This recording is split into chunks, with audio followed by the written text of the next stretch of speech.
Toma was once a noble knight who met his demise battling demons. Yet fate granted him a strange rebirth, not as a man, but as an S-rank behemoth. Or so says his status screen. The twist? He looks exactly like a regular cat. Although grateful for the second shot at life, Toma wrestles with the irony of becoming the very type of creature he once hunted. Lost in thought over his monstrous reincarnation, Toma notices a slow-moving E-rank slime inching toward him. It's clear the slime sees him as prey. Reacting quickly, Toma pulls up his status screen to select a defensive ability.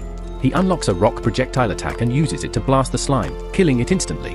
Victory brings him relief, along with hunger.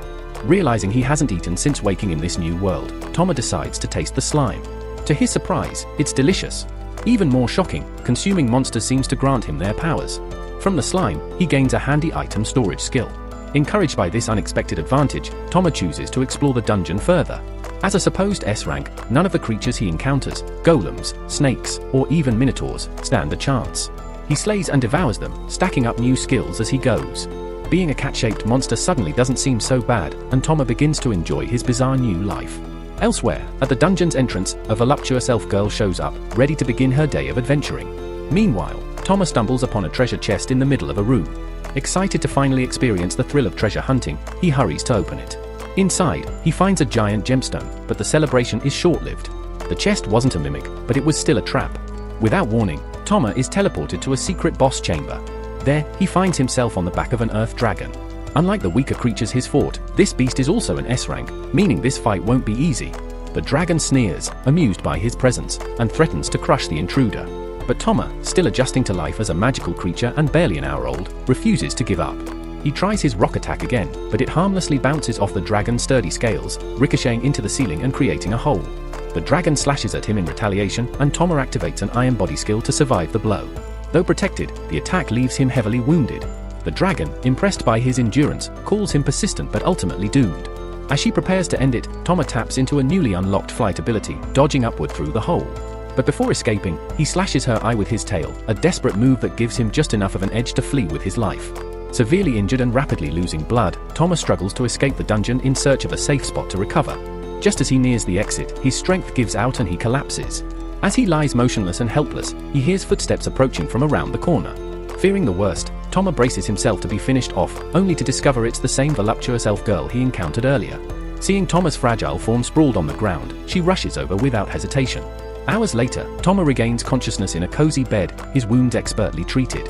Disoriented, he tries to understand where he is, until the elf girl walks in holding a bowl of milk.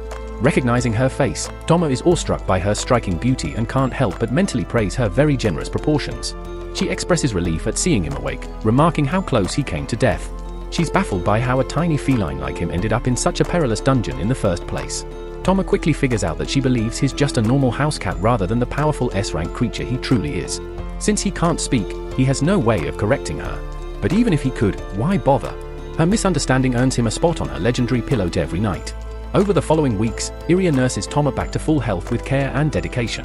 When the day comes for Iria to resume her dungeon expeditions, Toma reflects on everything she's done for him, healing his wounds, feeding him, and offering warmth and affection without expecting anything in return. Filled with gratitude, he silently vows to protect her at any cost. To keep her safe, he decides to follow her into the dungeon in secret. Sneaking onto the transport, he hides quietly until they arrive. Once inside, Toma keeps his distance, carefully watching Iria from the shadows. He worries she might end up in a ridiculous predicament, like getting her clothes melted off by a slime or something equally absurd. Ready for any disaster, he stays alert and prepares to leap into action. But his nerves ease when Iria encounters a group of goblins.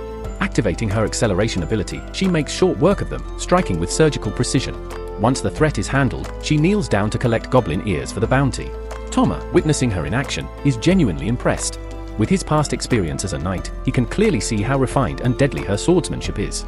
As she finishes bagging the ears, she spots one more goblin lurking nearby.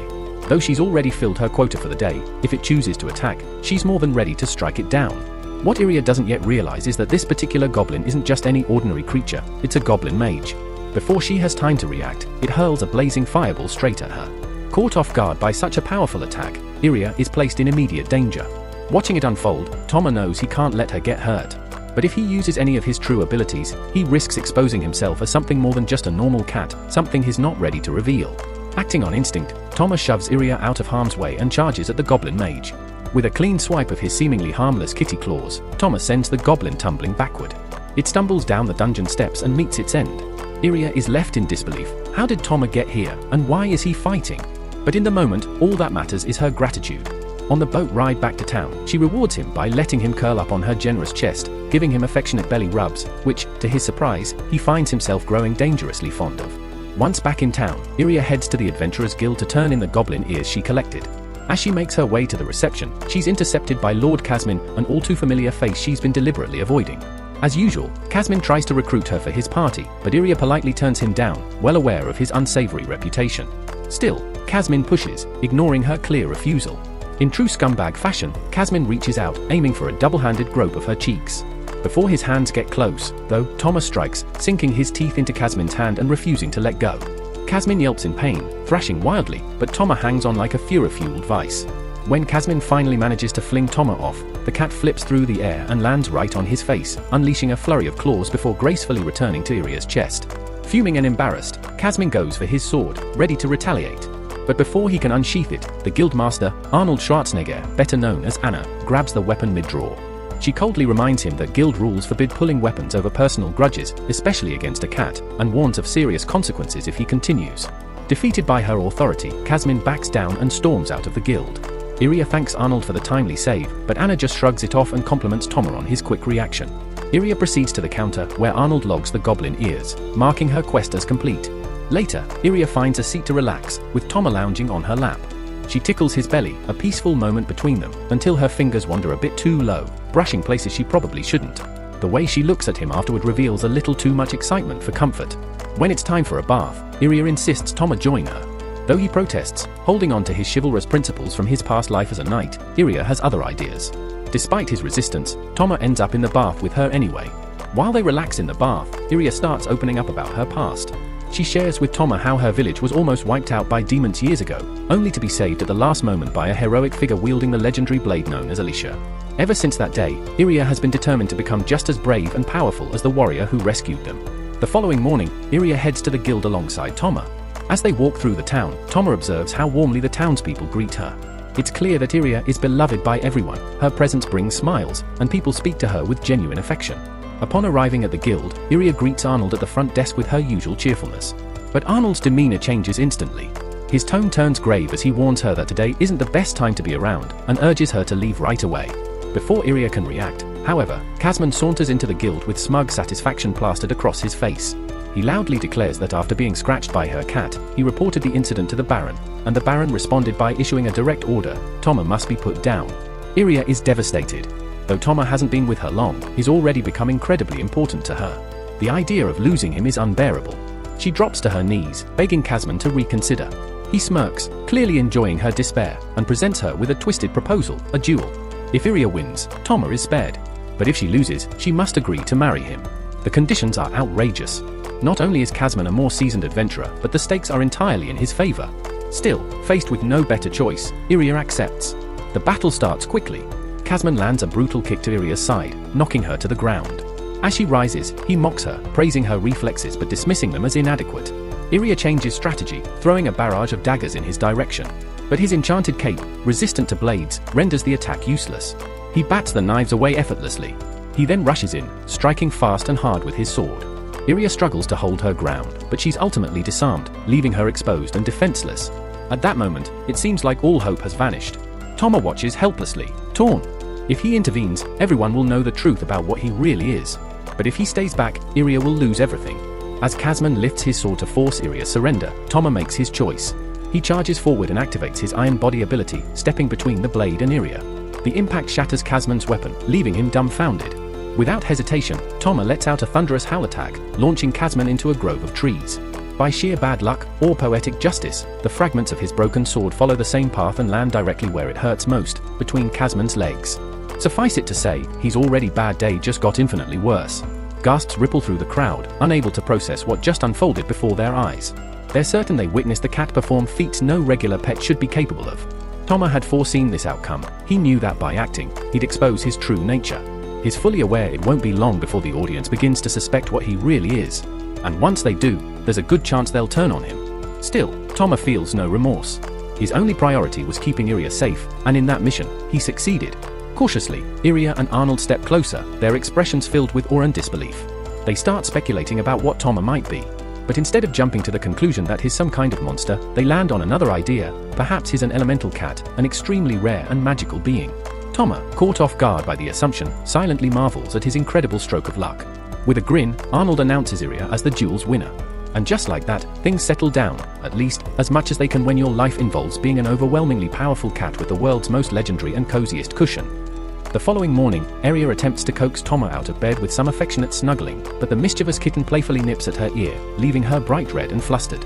As someone who once upheld the code of a noble knight, Toma quickly pulls away to avoid making things more awkward and hops off the bed.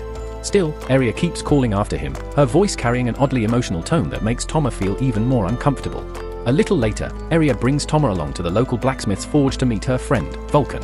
The moment they arrive, Vulcan can't keep her eyes off Toma, clearly taken in by how adorable he is.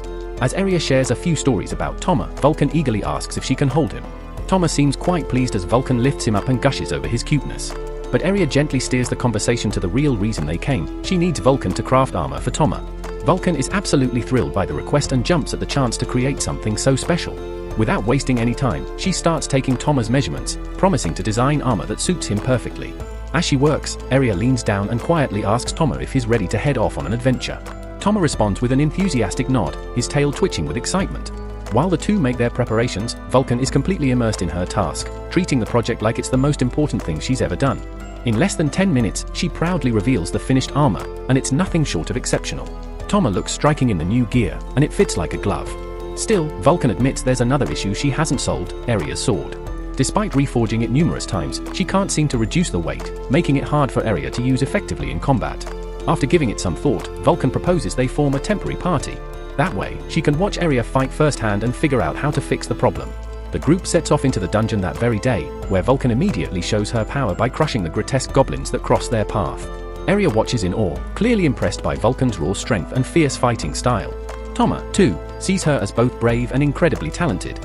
Her abilities shine even more when she blocks a magical fire attack using a skill tied to her forging craft. Vulcan explains that her technique lets her coat her armor in different elemental properties, giving her great flexibility during fights. With the immediate threats gone, Vulcan steps aside and tells Iria it's her turn to handle the next opponent. Their next enemy is a repulsive, giant orc, its monstrous appearance enough to unsettle anyone. But Iria charges in without hesitation. She activates her speed-enhancing ability and tries to land a hit, but the orc parries her strikes with surprising skill. That's when Toma jumps into action, leaping high and using his iron body skill to block a powerful blow, giving Iria the opening she needs. Wasting no time, she strikes and defeats the orc with a clean, decisive attack. Vulcan closely watches Iria as she fights, noticing how her longsword disrupts the flow of her movements, making her attacks less precise. Displeased with how she's performing, Iria turns to Vulcan and demands a more difficult challenge, driven by her desire to improve and grow. Admiring her determination, Vulcan tells her to proceed to the next floor, promising that even harder trials await. As they go deeper, instead of facing hulking beasts, they are surrounded by a group of slippery, lecherous roppers. Toma immediately panics, worried these slimy things might wrap their tendrils all over his mistress. Vulcan quickly advises Iria to stay sharp and not let herself get caught in their sticky clutches. Iria bursts forward with incredible speed, but the roppers prove too agile. Her sword swings miss their marks, and one of the creatures even manages to break her heavy blade, leaving her exposed. Just as one of them lunges at her, Vulcan throws her a dagger. She snatches it from the air and drives it straight into the monster's core, killing it in one clean motion. Energized by the success, she turns to face the others. Vulcan, analyzing her movements, realizes Iria is far more deadly when using lightweight, short-blade weapons rather than the cumbersome long sword. Before long, Iria begins cleaving through the creatures with blinding speed, astonishing Vulcan. She had known Iria was talented, but this level of precision and velocity catches her off guard. Just when they think they're done, one of the roppers suddenly explodes its goo all over Iria while regenerating. Disgusted, Iria snarls, claiming only Toma is allowed to touch her like that. Enraged, she unleashes a brutal attack, slicing the thing into pieces so fine that it has no chance of coming back. As Vulcan moves in to compliment her, Toma halts halfway, sneakily drawing some fluid from the creature to absorb its ability. Still steaming with rage, Iria lashes out at the ropper's remains, stabbing it again and again while muttering about vengeance. Toma looks on, slightly concerned, unsure if she's gone too far. After the carnage, Iria finally speaks with Vulcan, sharing the story of why she chose to wield a longsword in the first place. She recounts meeting the Sword Saint as a child, a legendary figure she looked up to and aspired to imitate. Even though the longsword never quite suited her natural talent, she trained relentlessly with it for years, trying to live up to that ideal. But now, with her newfound clarity, Aria decides it's time to step into her own strength and fully embrace the weapons that truly fit her. Toma listens closely, offering words of reassurance to Aria, telling her that this change will ultimately empower her. Seeing how much Aria has progressed, Vulcan suggests they delve into a more dangerous level of the dungeon, trusting that Aria is now ready to face tougher enemies with her twin blades. Before continuing, the group pauses to rest beside a philosopher's stone, a rare relic known for warding off monsters in its range. As they take a breather, Aria's eyes lock onto the stone, which stirs up haunting memories from her past, moments when demons ravaged her hometown. Lost in reflection, she barely registers Vulcan's worried glance. When Vulcan gently asks if something's bothering her, Aria waves it off and swiftly redirects the conversation. Meanwhile, Toma splashes playfully in a nearby pool, thoroughly enjoying himself. Watching Amma's antics, Aria decides to join the fun, slipping out of her protective gear and unknowingly giving Toma a full view of what's usually hidden. Vulcan eventually joins in as well, and the trio enjoys a relaxing swim. Despite the calm, Toma struggles to keep his mind off certain, classified visuals he wasn't supposed to see. While they unwind, Aria casually brings up her old dungeon crew, accidentally poking at a touchy topic. Vulcan reveals that her former team split up after 2 members fell in love, and the woman's pregnancy led the couple to retire from adventuring. The conversation takes an odd turn when Vulcan casually brings up that elemental felines like Toma are capable of crossbreeding, joking about what could happen once Toma matures and enters a strong mating phase. To Toma's horror, Aria lights up with excitement at the thought, urging Toma to hurry and grow big so she can one day have his cute little meow meow kittens. That thought alone has Toma mentally screaming, wondering what kind of bizarre world he's landed in. With their breakover, the group advances to the next dungeon level, where they're soon confronted by a towering minotaur, far deadlier than the goblins and tentacled creatures they face so far. Aria dashes forward with caution, unleashing her signature whirlwind slash. But the attack merely grazes the creature's tough hide, causing her confidence to falter. Vulcan quickly steps in to bolster her spirit, helping Aria steady herself. Fueled by Vulcan's faith in her, Aria charges again, delivering a flurry of sharper and quicker attacks. The Minotaur, caught off guard by her relentless speed, swings its massive weapon wildly in defense. One of its strikes smashes the ceiling, sending chunks of rock plummeting toward Vulcan. Toma acts instantly, activating his Ether Howling ability to blast the debris away, shielding Vulcan at the last second. His quick thinking spurs Aria into action. Spotting an opening, she lunges in and lands a decisive blow to the monster's chest, ending the fight.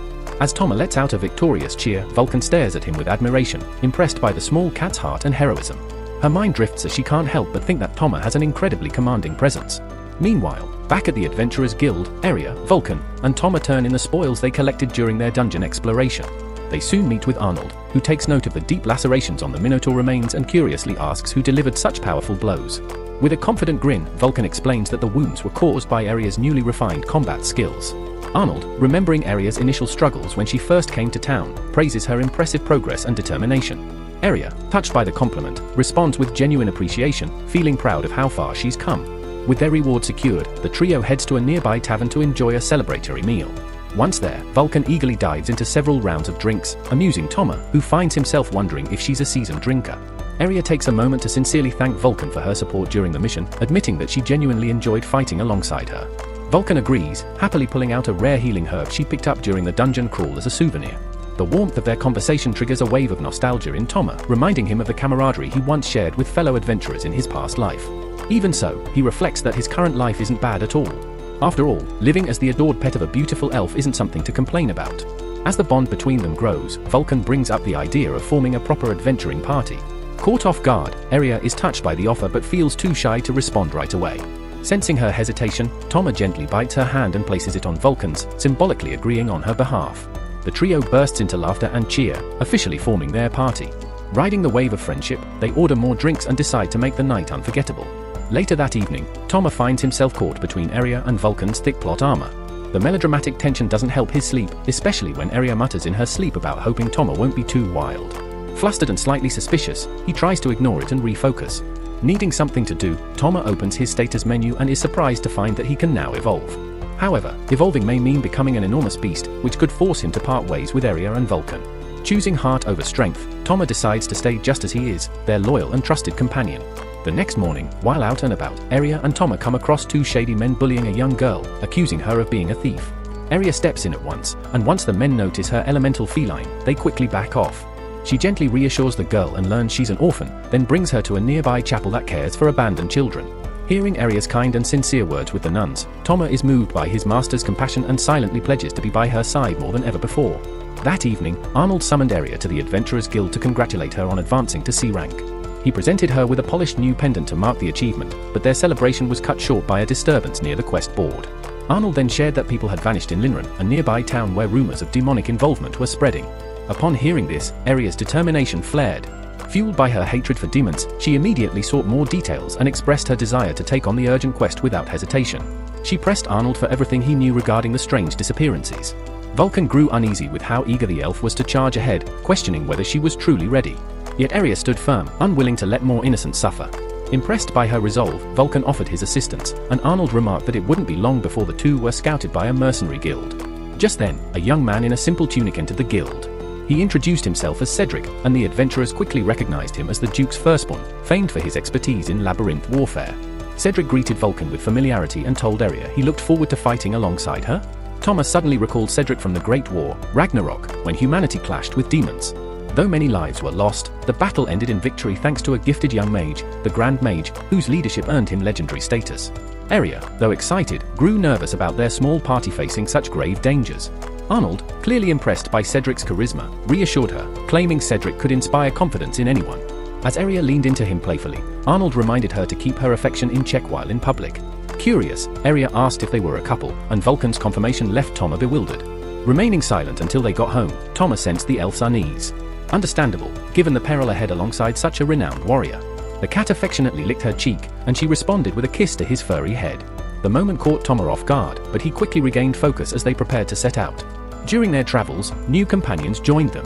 The silver-haired Dany, the beast-like Howard, the flame-haired Keeney, and Marietta. Aria introduced Toma, whose charm instantly melted everyone's hearts. Marietta even insisted on carrying him at times. But their quiet trek came to a sudden stop when a group of orcs blocked their path. Cedric directed Dany to confront them, and the swordsman made short work of the creatures, dispatching them without breaking a sweat. Curious, Vulcan asked about Dany's powers, and Keeney noted that he hadn't used any abilities yet. Aria was starting to realize the immense strength of the Ragnarok veterans, while Toma watched Dany with awe, thrilled by the thought of someday fighting at his side. As night fell, they arrived at Leonard village, where the grateful locals welcomed Cedric and the team with open arms. A villager spoke up, revealing that many residents had recently vanished, with an entire search team never returning from the ruins. And another girl taken just the night before. The news stirred painful echoes of the invasion that had ravaged Aria's homeland. The village elder added that Cedric's knights might be their final chance for hope. Noticing how exhausted the warriors looked after their journey, the villagers quickly cooked a generous meal to help them recover. Later, once they were settled in their quarters, Aria's curiosity got the better of her, and she asked why each had chosen the path of a knight. Dany admitted it was due to family debt, their poverty leaving him no other way. Howard's reason echoed the same struggle. Keeney had sought money for her sister's medicine, and Marietta wanted to buy her father's freedom from slavery. Listening to these personal reasons, Toma sensed a deep sorrow behind their decisions, and Aria herself regretted asking. Yet none of the knights were ashamed of their past, they had each paid a price and were now forging their own destiny. Cedric's answer stood apart. He wasn't driven by affection or duty. As the Duke's heir, he had joined the knights simply out of lack of purpose, and found satisfaction in fighting monsters. His honesty rubbed some the wrong way, but no one objected. After supper, the group split up for a bath. While the girls enjoyed their soak, the boys, swept up in mischief, attempted to sneak a glance. Toma, ever vigilant, caught them in the act and bellowed loud enough to send Dany and Howard fleeing to their rooms. Cedric watched their frantic retreat with faint amusement, quietly pondering their excitement for the road ahead, a feeling he didn't entirely share. Refreshed, the group resumed their trek into the foreboding Leonard labyrinth, unaware that a dark presence was tracking them. To the hidden entity, these adventurers were merely targets. He waited in silence, building his strength and preparing his ambush. Not long after, the group was confronted by a band of aquatic werewolves. Howard, acting as the team's shield, stepped forward, brandished his heavy armor, and provoked the creatures to protect his team. Cedric demonstrated flawless swordsmanship, dispatching enemies with calm efficiency. Aria joined the battle, determined not to fall behind. Toma, watching the armored beasts, considered a thunderous roar but chose a water-based technique instead. With deadly precision, he pierced one and swiftly felled two more, impressing the entire team. From the shadows, the hidden threat observed with surprise, especially at Toma's elemental abilities. Despite their clear skill, the creature understood that he couldn't permit them to continue. He began his next move, whether to send more minions or enter the fray himself. Back with the heroes, the group was left speechless by the elemental cat's prowess. Aria, clearly mesmerized, voiced her aura aloud, going as far as to joke that she wouldn't mind falling under Toma's might. Although he found her comment strange, Toma pushed back his primal urges, reminding himself that Aria remained his master. They soon stepped into a vast chamber thick with a heavy, suffocating pressure. Cedric lifted a hand to stop the others. From the darkness emerged Beryl Astaroth, ruler of the labyrinth. He announced that their progress would halt here, revealing himself as a demon survivor bent on avenging his kin. Danny quickly called him out, blaming him for the attack on Leonard Village, but Beryl brushed it off, stating that Leonard was merely the opening move in a grander scheme.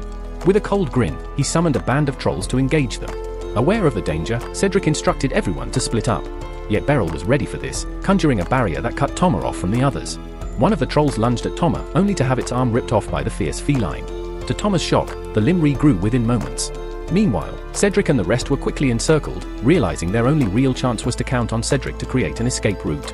Cedric then drew his sword, which pulsed with a sinister aura, and charged with a twisted grin. In a flash, he cleaved two trolls so completely that their bodies couldn't recover. Beryl's eyes widened, recognizing the forbidden energy Cedric was channeling, an ancient magic once used by the Great Mage during the Ragnarok War. Cedric gave a knowing smirk, clearly enjoying himself. Toma tried launching a stone-based attack, but the trolls barely reacted and regenerated in seconds. Recognizing the threat, Toma pulled back, mind racing on whether to unleash his evolved form. Yet doing so would sever his connection to Iria, a cost he wasn't willing to pay. Choosing loyalty over power, Toma used Flame Roar instead, incinerating the trolls with fire intense enough to stop their regeneration. The plan worked, leaving them defeated. Beryl, furious at the setback, braced for the next round. Vulcan charged in swinging his massive hammer, but Beryl easily evaded and deflected Iria's blade with his dagger. He sneered at the sluggish hammer strikes, until Vulcan stirred up a thick dust cloud, obscuring his view. Iria took the moment to leap in and stab her enchanted dagger into Beryl's chest. Initially, he shrugged the injury off, but the dagger shone with a radiant light, worsening the damage and forcing him down. Roaring in agony, Beryl slashed back, leaving Iria with a brutal wound, far beyond a minor cut.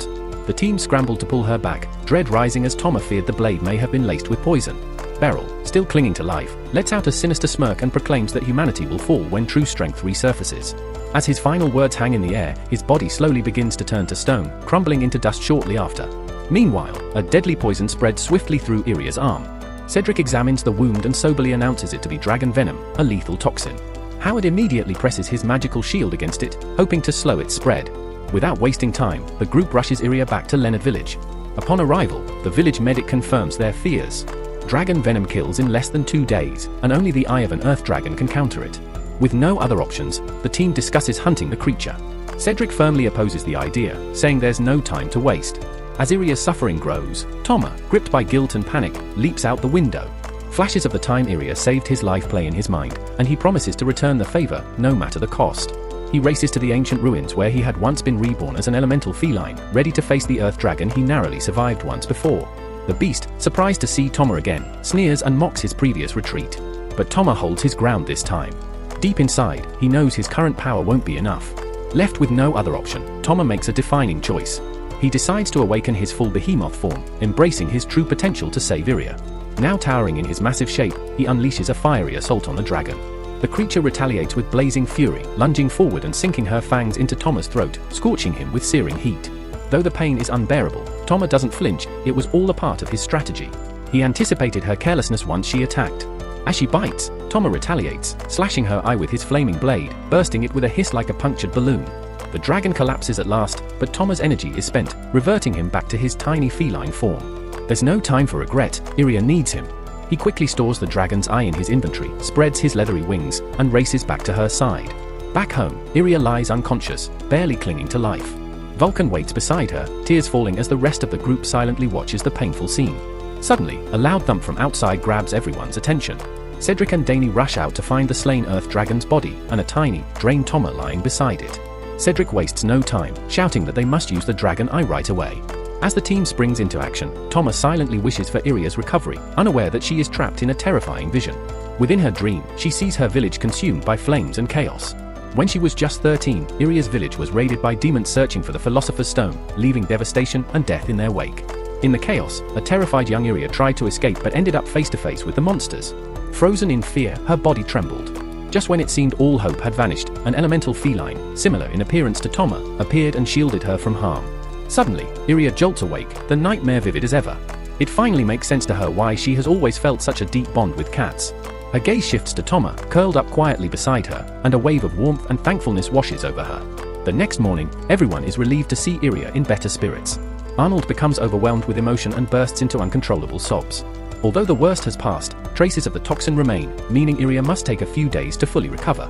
That night, Toma quietly slips into the forest, eager to put his strength to the test. Since his encounter with the Earth Dragon, he's been puzzling over the mechanics behind his evolving powers. Though his gigantic form has faded, new abilities inherited from the dragon have emerged. Upon spotting a gigantic buffalo-like beast, Toma uses this opportunity to try out his dragon claw and fang abilities.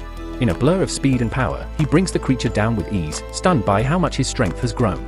But then, the rustle of light footsteps alerts him. A mysterious woman steps from the shadows, her worn clothes and graceful features sharply contrast her eerie presence. What's unsettling is how she speaks directly to Toma, referring to him as the strong one, as if they've met before. Stranger still, she slyly steals a piece of his armor, giving the impression she's been tracking him. She then interrogates him about his fervent form and suddenly bursts into a manic chase, raving about his powerful physique and lunging to grab him. Horrified, Toma screeches and bolts toward a narrow opening, barely slipping away from her grasp. Her deranged behavior deeply unsettles him, but he manages to flee. Back at the cottage, Toma snuggles beside Iria, still fast asleep, seeking solace in her arms. Even as he dozes off, a sense of unease lingers. Something about that wild woman felt oddly familiar. The next day, Iria playfully dresses Toma in a frilly, soft linen outfit, making him look irresistibly cute. The two set off on a picnic, and Iria lays out a small feast. She offers Toma a handful of fresh berries as they enjoy the peaceful setting. As they talk, Iria brings up the Earth Dragon, remembering how they had discovered Toma battered and bruised beside its remains. She then reminisces about her past, asking if he remembers the story she once told. She revisits the memory of the demon invasion on her home, Lumineers, and how an elemental cat saved her from certain death. Eventually, the village was spared by the arrival of the Sword Saint, who vanquished the demons alone. Inspired by that day, Iria pledged to grow stronger and left her family behind, determined to return one day as a mighty warrior. Iria's voice quivers as she opens up about always being the one rescued, by Vulcan, by Sephiroth's team, and even Toma. As tears begin to form, she confesses her frustration. She made a promise to protect her allies and her people, yet it constantly feels like she's the one being shielded. In response, Toma quickly stands and moves to comfort her, gently helping her wipe her tears away. She realizes the point he's making, there's no reason to feel ashamed. After all, she was the one who brought down Beryl and earned that victory. Later on, she and Toma head to visit Vulcan, who announces that the armor Iria commissioned is finally ready. Thanks to the hefty reward she got for defeating Beryl, and by selling off the loot Toma gathered from the trolls, she'd managed to earn a solid sum. Iria had poured all of it into buying top-tier armor. Though pricey, Vulcan firmly states that no amount of gold can match her safety. The new gear is both stylish and battle-ready, and Iria can't help but jump with excitement. She bounces around gleefully, amazed by how light and comfortable the armor feels. Vulcan begins detailing the effort behind each part of the set, but Toma simply sits nearby, silently admiring how stunning his master looks dressed for combat. They decide to head out together to give the armor a field test. When they enter a tunnel, the mood shifts. It's been a while since Iria stepped into such dark places. Toma hops down from her shoulder and activates Lion King's blessing, granting both her and Vulcan resistance against fire and frost. Iria lights up, charmed by how cute he is when he does that. Soon, an ogre blocks their path, and Iria doesn't hesitate.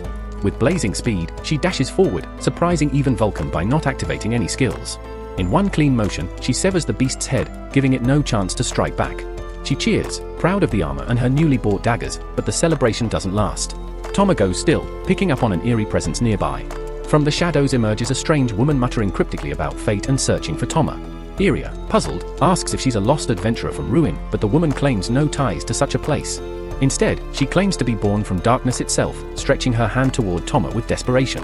Vulcan guesses she might be suffering memory loss, but her words quickly spiral into madness. She begins revealing disturbing secrets and abruptly demands Toma father her child. Iria stays composed, brushing her off with a calm but firm response that Toma is merely a kitten. Horrified, Toma darts into Iria's arms for protection. The woman's anger escalates as she accuses Iria of stealing and domesticating Toma. Even so, Iria remains kind, offering to let the woman join them, thinking it's safer than leaving her alone where worse fates could find her. Iria gently assures Toma that he'll be safe, and after a moment of hesitation, the wild woman nods, realizing this might be her only opportunity to remain by his side. During their return, they discuss giving her a name. Though the girl seems indifferent, Iria points toward a distant star and suggests the name Stella, explaining it means beautiful in her native language. With even Toma appearing to approve, the woman shrugs and accepts the name Stella. Back at their home, the first challenge is to clean her up.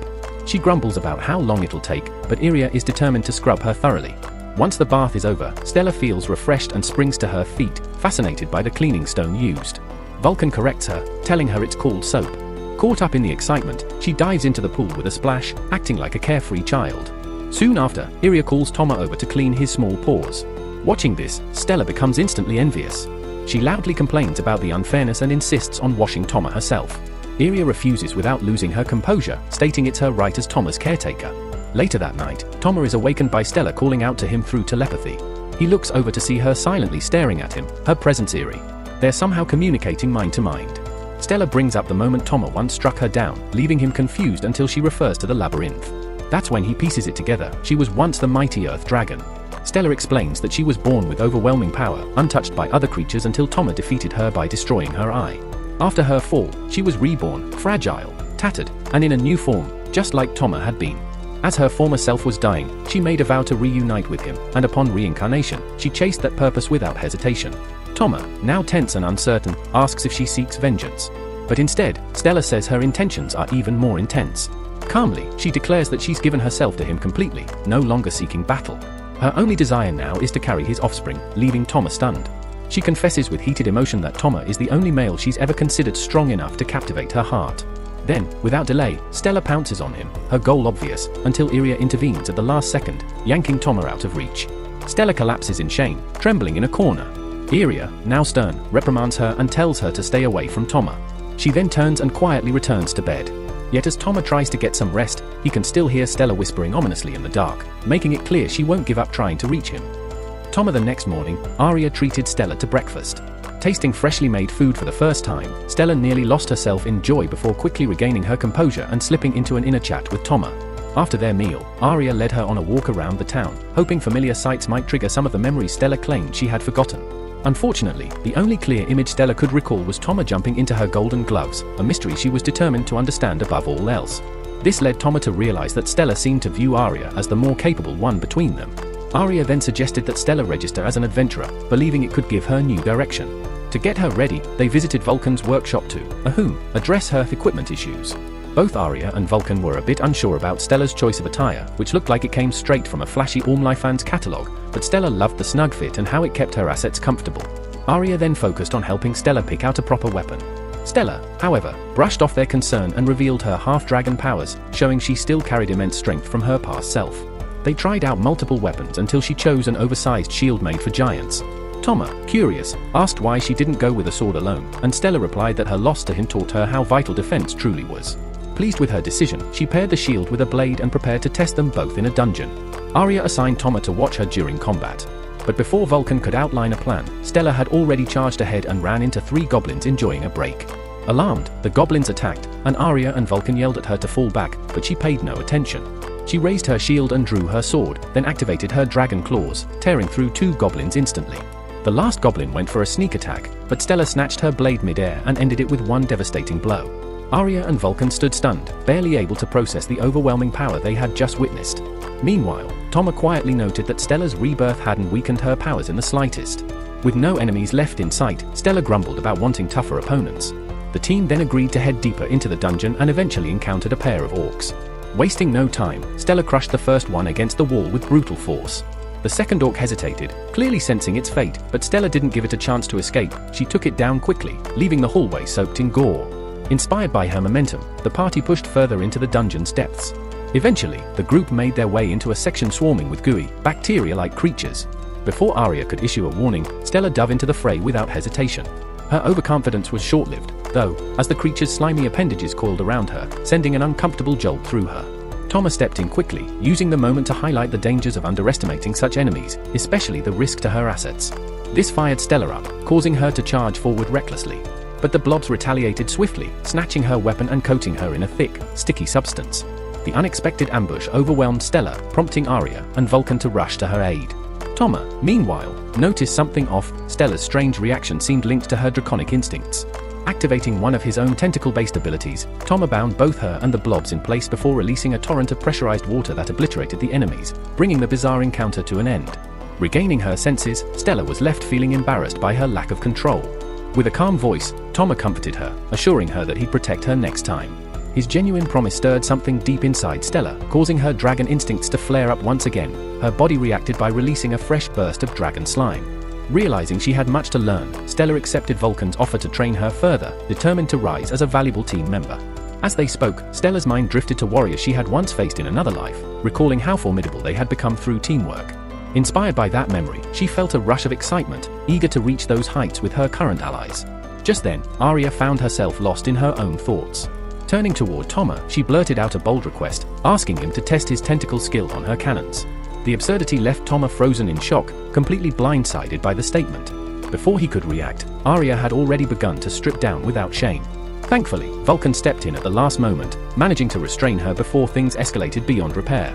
Regrouping afterward, the party continued their journey through the dungeon, keeping an eye out for their next target. They paused soon after to assess Stella's combat role within the group. With her physical power and high durability, it was unanimously agreed that Stella would take the front line, both as a wall and a spearhead. Soon enough, they crossed paths with a squad of orcs.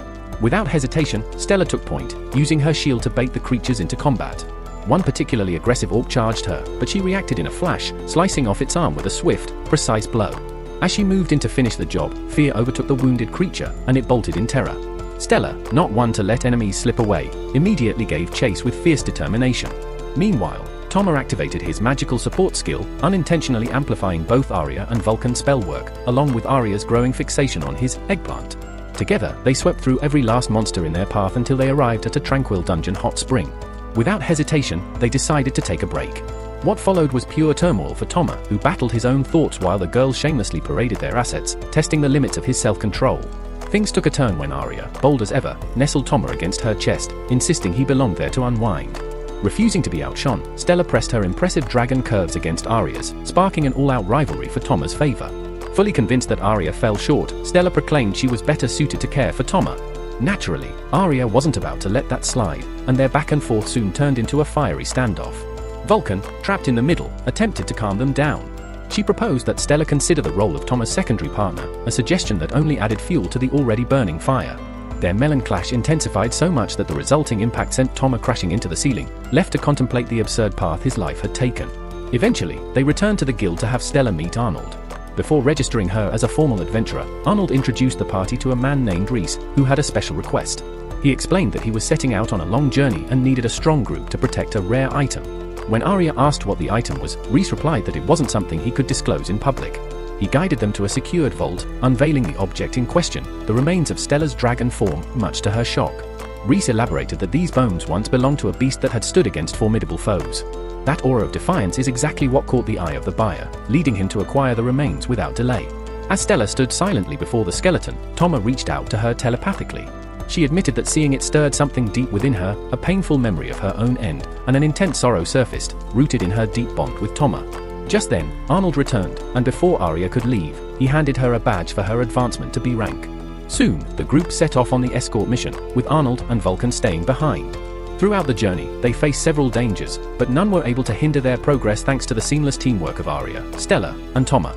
As night fell and camp was made, Reese approached Arya and offered her a bouquet of lilies of the valley. Curious, Stella asks if the flowers hold any special meaning, and Reese replies that they were favorites of his fiancée, Eliza. He often gathered them for her. Learning that Reese is engaged, Toma suddenly realizes why the man seems disinterested in her master. Arya then asks what he plans to do with the Earth Dragon skeleton, and Reese admits it's a valid question. He explains that a weapons dealer had already been hoarding rare resources, certain that a major conflict was on the horizon. That comment sparks Toma's memory of the demon's mention about reviving a mighty creature.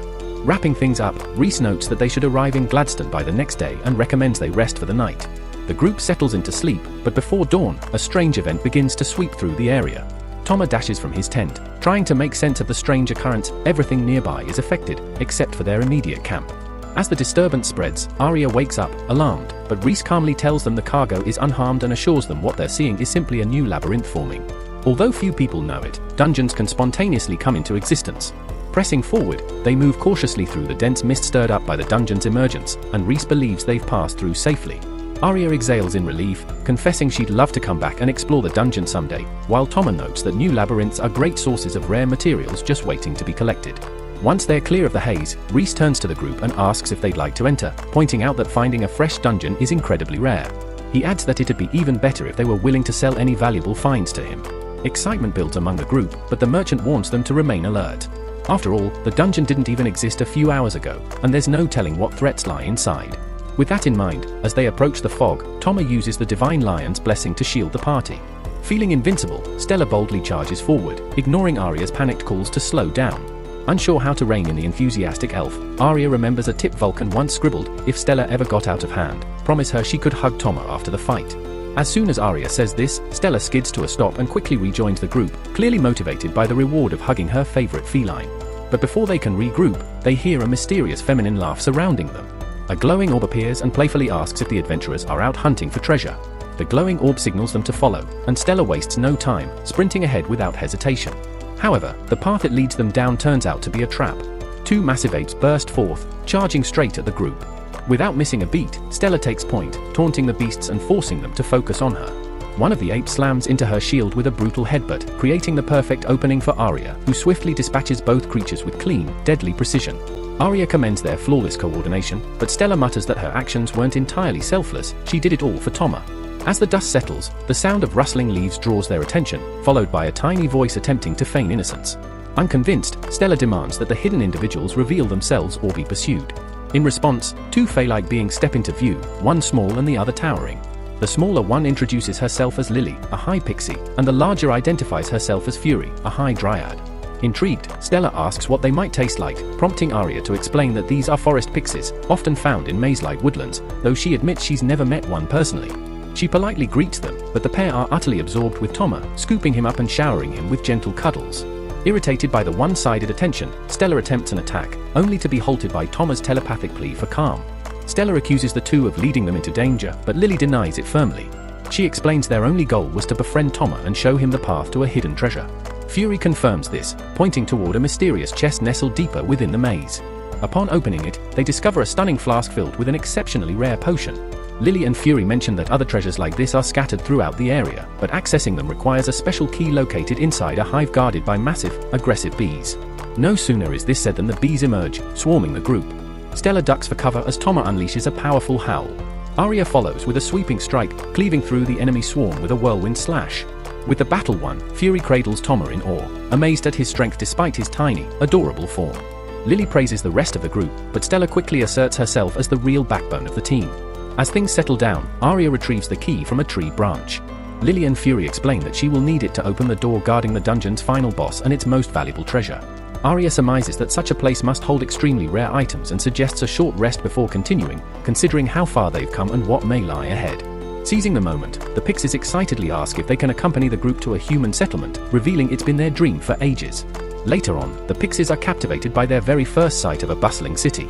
Arya, hoping to keep them out of trouble, urges them to stick close so they don't wander off. But the Pixies, utterly fascinated, immediately rush toward the first intriguing aroma they catch on the breeze. Annoyed, Arya has to rein them in, warning that wandering too far might get them captured, since fairies are extremely rare and highly sought after. Finally, Arya decides it's time to visit Rhee's shop and see what interesting finds await them along the way. But before they can leave, she spots the Pixies once again darting off, this time grabbing a bowl of human food from a nearby vendor.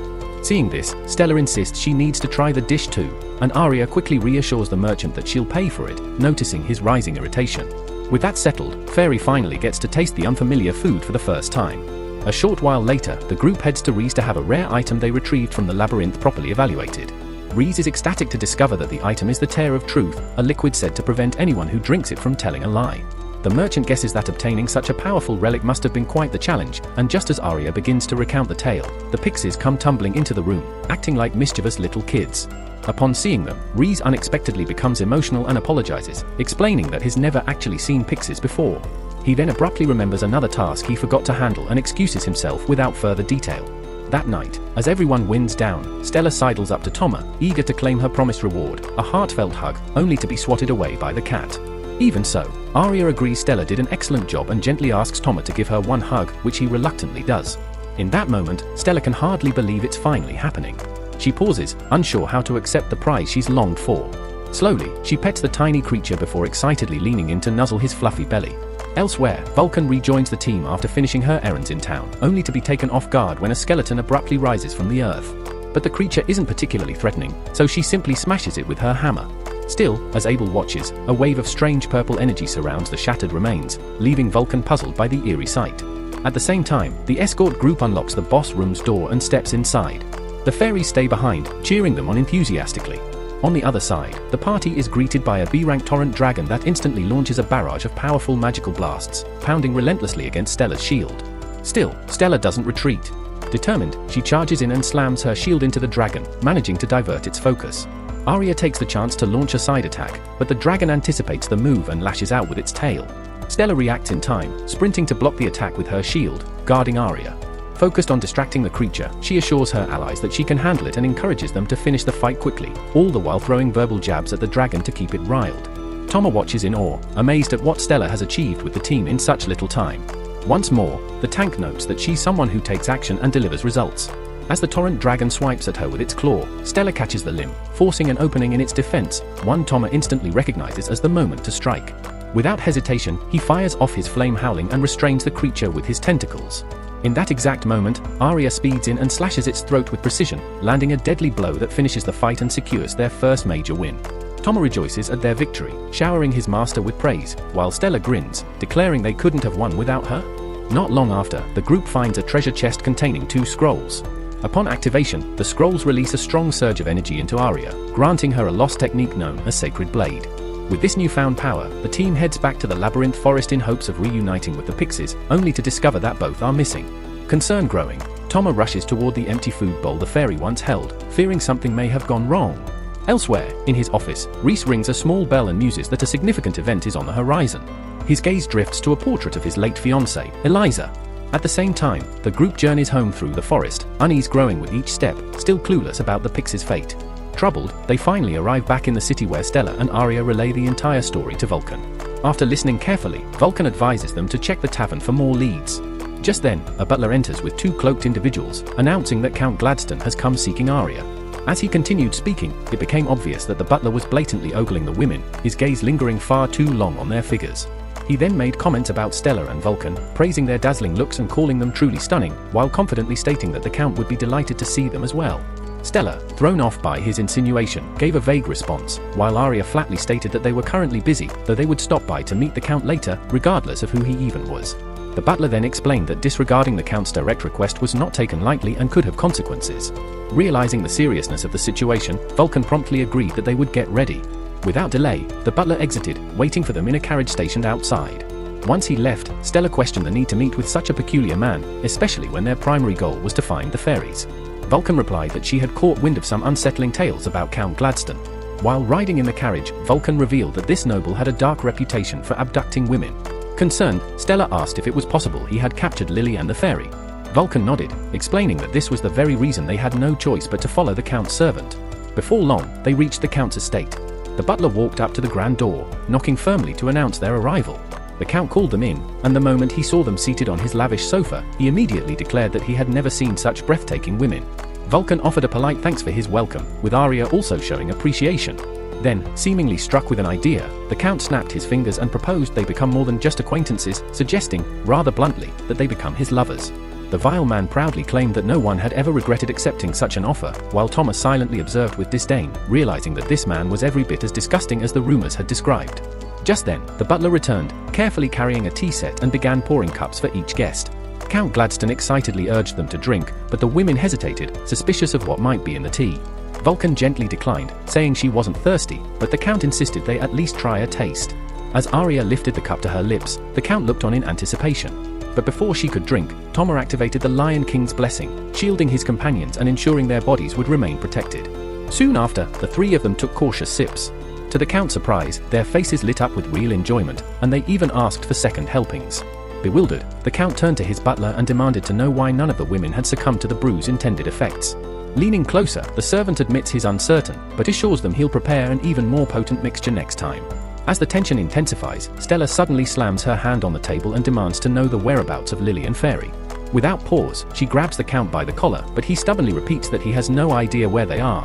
Through telepathy, Toma urges her to stand down, and though visibly annoyed, she lets go of him in an effort to avoid escalating things further. Trying to ease the moment, Arya apologizes on her friend's behalf. But the atmosphere takes a darker turn when the Count's expression hardens. He accuses them of being possessed by evil spirits inhabiting female bodies. He claims that only his family's sacred cleansing ritual can purify them, which begins by having them detained immediately. Responding to a signal, the butler claps sharply, summoning a squad of masked enforcers who surround the group. With a cold laugh, Stella mocks their luck and prepares to fight. However, Toma once again warns her through telepathy that this isn't the right time to strike. While Arya and Vulcan attempt to calm the Count and insist they mean no harm, a guard bursts in with shocking news: a horde of undead has breached the city, leaving destruction behind and heading straight for the estate. Panicked, Count Gladstone begins barking orders for evacuation, but the butler cuts in, warning that the roads are far too perilous now.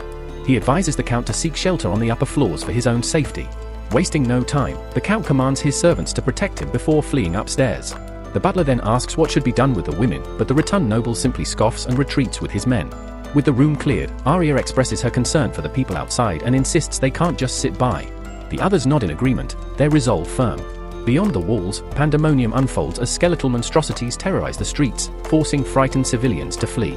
Arya and Vulcan take the lead, guiding the townspeople toward the hills for safety. Once secure, the quick-thinking elf leaps into combat beside Toma. Not one to stay behind, Stella barrels into the fray, her shield smashing through bone with ease. She finds the enemies too brittle to pose a real threat. Nearby, a lone skeleton lunges for a crying child, but Vulcan intervenes, shattering it instantly and lifting the girl onto her back to get her to safety. After regrouping, Vulcan grimly notes that a frontal assault won't stop the endless wave. They need to find and eliminate the force controlling them. Arya agrees and suggests they split up to cover more ground. Vulcan remains behind to guide the townspeople to safety and keep the child protected, while Arya, Stella, and Toma head out to locate and eliminate the mage behind the skeleton invasion. Elsewhere, on a nearby rooftop, the Count takes cover with his butler and a loyal soldier. The main group, drawn by the ominous chime of a bell echoing from Rhys' mansion, arrives to face him head-on. Rhys proclaims that his actions are fueled by revenge, blaming Count Gladstone for the loss of his beloved Eliza. Consumed by rage, he summons an even greater horde of skeletons. Toma swiftly identifies him as a necromancer. Rhys then admits that his power was once limited, barely able to animate 2 skeletons. But after forming a pact with the pixies Lily and Fairy, his ability skyrocketed. With a theatrical gesture, he unveils the 2 pixies concealed under his robe. Disgusted by the sight, Toma accuses him of using the bell as a means to manipulate the fairies and implies that the arrow he wields may play a role in this dark plan. As it turns out, the arrow allows Rhys to siphon mana directly from Lily and Fairy, channeling their immense energy to raise an overwhelming army. He gloats that Fairykind holds incredible mana, and through their energy, he triggered an explosion that demolished his own mansion, revealing the bones of an earth dragon beneath, which he had long sought. With a sneer, he sarcastically thanks the heroes, stating none of this would have been possible without their meddling. Then, in a disturbing ritual, Rhys positions himself within the ribcage of the enormous dragon skeleton, becoming its new core. Outraged by the defilement of her comrade, Stella rushes forward, slicing her way through the skeletal swarm, only to be struck aside by the dragon's massive claw. Toma retaliates instantly with his ether howl, blasting apart its bony tail, but to their horror, the shattered bones reassemble almost instantly. Reacting quickly, Arya activates her Holy Blade technique. The divine attack finally lands, searing the dragon with sacred energy, but it comes at a grave cost, draining her mana to dangerous levels and weakening her physically. Seeing her condition, Toma laments his inability to assume his behemoth form and warns Stella that Arya won't be able to use the move again so soon. Knowing they need time to free Lily and Fairy, Stella charges forward with her shield, bulldozing through the skeletal throng to reach the dragon, while Toma bolts in the same direction, flying through the path of the arrow to back her up. Meanwhile, as the townsfolk construct barricades to defend against the undead, Vulcan returns, refusing to let them face the crisis alone. The young girl leaves his side and runs to her mother as Vulcan drags his massive hammer across the ground, carving a line that ignites into a roaring wall of fire, stopping the enemy advance in its tracks. Meanwhile, switching the spotlight to Toma, he unleashes a fiery roar, delivering a pinpoint strike against his foe. Amidst the chaos, Stella ends up trapped beneath one of the dragon's massive feet. Drawing upon her formidable strength, she braces with her shield and strains upward, unwilling to be beaten by what she considers nothing more than a lifeless shell. Taking advantage of the distraction, Toma extends his tentacles, swiftly pulling Lily and Fairy to safety, clearing the way for Arya to prepare her decisive attack on Rhys. As Arya channels her energy, Stella activates her traction technique to reinforce her stance, then breaks free from the crushing weight. In one fluid, powerful motion, she cleaves off the beast's left arm.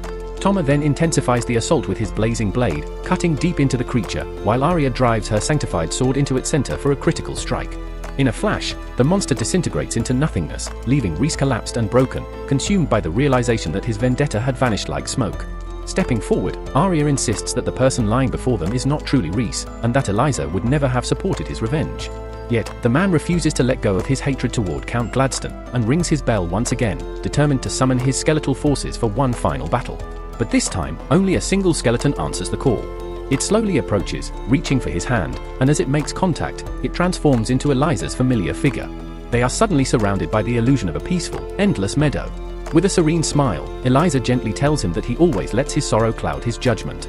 Crushed by guilt, Rhys breaks down in tears, begging her forgiveness and admitting that he was to blame for everything. Eliza, calm yet resolute, tells him he must face the consequences of his actions, even though the journey to redemption will be long and painful. Then, with a final smile, she fades away, taking the enchanted bell with her, and with it, the skeletal horde vanishes, as their existence had depended on its power. Back in the city, Vulcan stares in disbelief as the undead forces dissolve, while Count Gladstone quakes with fear, watching the last of the creatures disappear across the rooftops. The next morning, the city square was packed to capacity, the citizens gathered for an execution. Inside a nearby tent, the Count's butler observed that this was an ideal moment for the chief to assert his dominance. Just then, Arya entered, carrying a jug of tea. With practiced elegance, she poured a cup and handed it to Gladstone, who took a sip and smiled, clearly pleased with the luxurious taste. Tamek commented that the tea was indeed something special. Moments later, the Count made his way to the guillotine, where Rhys waited silently, prepared to accept his fate. Just before the execution could commence, Count Gladstone addressed the gathered citizens and introduced the true saviors of their city, Arya, Stella, and Vulcan. He then revealed the identity of the man behind the devastation tormenting Gladstone's people, sentencing him to death while pondering aloud what might have driven him to such merciless acts. Rhys stepped forward, revealing that his actions had been driven by a deep thirst for revenge following the tragic loss of his beloved fiancée. In a shocking turn of events, Gladstone confessed openly to having murdered Eliza himself, claiming that revealing this earlier would have compromised the delicate web of plans he had orchestrated. His admission stunned the audience, and in that moment, the Count realized he had let slip far too much. Holding a strange potion in her hand, Arya asked him whether he had any knowledge of the women who had mysteriously disappeared from the city. Caught off guard by the question, Gladstone crumbled and admitted to being behind all of the disappearances. Panic and confusion swept through the gathering as he demanded to know what had just happened, only for the composed elf to explain that she had added a few drops of a powerful truth serum into his tea, compelling him to spill his darkest sins in front of everyone. Outraged by the confessions, especially as the missing women were beloved citizens, the crowd turned on him, furious and ready to see justice delivered. Amid the uproar, Rhys sincerely thanked the heroines for their help and support. In the days that followed, the fallout of that chaotic day unfolded. Gladstone was stripped of his noble title and sentenced to spend the rest of his life behind bars for his crimes. Rhys, spared from execution, received a prison sentence as well, bringing a sorrowful close to one of the city's darkest chapters. The following morning, the group embarked on their journey by carriage. During the ride, Stella, feeling a bit envious, casually suggested that the fairy might consider returning to the woods. Still perched atop Toma like a mount, Lily chose to stay alongside the elemental feline, while Fairy offered heartfelt thanks for the rescue. While gazing out the window, Arya and the others quietly admired the seaside scenery, each lost in their own thoughts. Brimming with energy, Vulcan looked forward to reaching Ruin, and Arya reminded her cherished companion that they were heading back to where everything first began. Upon arriving at the guild, Arnold welcomed them warmly with a tight hug, eager to hear all about their adventures in Gladstone. The guild was abuzz with excitement over Arya's victory against the undead dragon, an achievement that earned her the honorary title of heroine. To commemorate the occasion, Arnold handed her a silver adventurer's badge, officially promoting her to rank A, while Estella received a promotion to rank B. Amid the celebration, Arya asked about Vulcan's rank, and Arnold explained she had refused an upgrade, preferring her life as a dedicated blacksmith. A festive gathering followed to celebrate the hero's return, during which Arnold proudly announced a generous gift from Gladstone, a 10-year supply of preserved fruit. The girls were stunned by the quantity, while Toma fretted over where they could possibly keep it all. Arya suggested Vulcan manage the storage, given her space, but Vulcan quickly noted her inventory was already packed with gear and materials. Seeing an opportunity, Arnold proposed that it might be time for the elf to have her own place, financed by the reward from their recent mission. With confidence in her abilities, Arnold assured them she could easily afford a comfortable home. Taking a moment to sip from her mug, Arya agreed that it was time to make a big decision, investing in a home where everyone could live happily together. She looked to Toma for his opinion, and though he remained quiet, the encouraging looks from him and the others made their support clear. The next day, they went to hand over Fist Real Estate Agency in the commercial district. When asked about their dream home, Stella wished for a kitchen fit for a chef, while Lily and Ferry requested plenty of greenery. A garden was essential. Meanwhile, Arya wanted a large room, and Toma worried about the budget. The agent reassured them, claiming he had just the right place in mind, and then led them to a quiet mansion on the outskirts. It was a beautiful estate that met all their desires. The group was delighted, but there was one unusual feature that had kept the estate unsold. Rather than a traditional bath with enclosed plumbing, the home featured a luxurious open-air bathing area. To the agent's surprise, the women were overjoyed by the outdoor bath, and Arya wasted no time in making it theirs. By the time the sun began to set, the move was finally done. Lily and Ferry happily bounced on their new beds, testing the softness with giggles, while Stella was loudly boasting about finally indulging in some of her more outlandish fantasies involving Toma. Toma, meanwhile, looked back with a smirk, remembering how Stella had effortlessly carried all the belongings, her reward being nothing more than the privilege of petting him. Of course, she didn't hold back, playing with him like a squeaky toy, while Arya quietly observed the strange scene unfolding before her. The following morning, Vulcan arrived carrying 2 large pails brimming with oval lobsters, a local favorite that immediately got everyone's attention, especially Stella's.